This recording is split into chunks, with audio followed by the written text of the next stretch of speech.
when I talk to a lot of people about the new Batman, I'm very hesitant again. It's like the old Spider-Man, new Spider-Man thing, made in two different things. Yeah, Christopher Nolan and the Dark Knight trilogy. you can't beat that.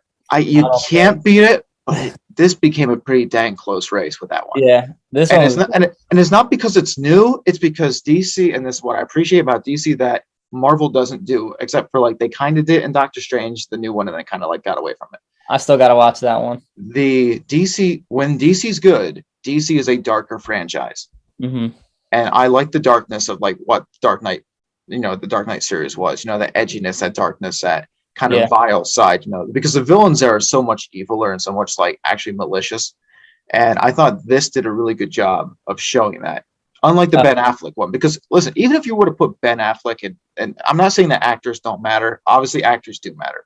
I yeah. don't know if you would have put Christian Bale in this new one and replace Robert Pattinson or Pattinson in the old one, or even Ben Affleck in either. As long as the director and the writer were good and like how they went about creating Batman, I think Mm, they would have been all right with whoever they chose. yep. I just think that the Ben Affleck Batman I didn't like because it was too light. It was too trying to be humorous, and it didn't really stick the landing, in I my didn't watch opinion. that one. To Yeah, be I mean, honest, it's like the old. Did you watch Suicide Squads? I've seen pieces of it. Okay, the new one's definitely better than the James Gunn version.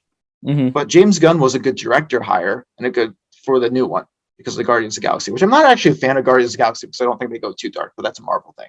But Really, here, I like the. I think it's like the perfect amount of like comedy but mixed I, in. I I like them in the like in Endgame and Infinity War. Yep.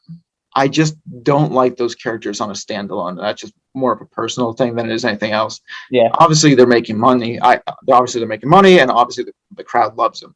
And the audience is like a 90%. I'm just at 10% that I'm like I didn't fall in love with it. That's how. I mean, not everything's gonna stick with everybody. No, and like I tell people all the time, I was like, no matter what critics say online, no matter what fans say, no matter what viewers say, if you like a bad film or you don't like a good film, like you have that right to that opinion. 100%. It's not for everybody. Hmm.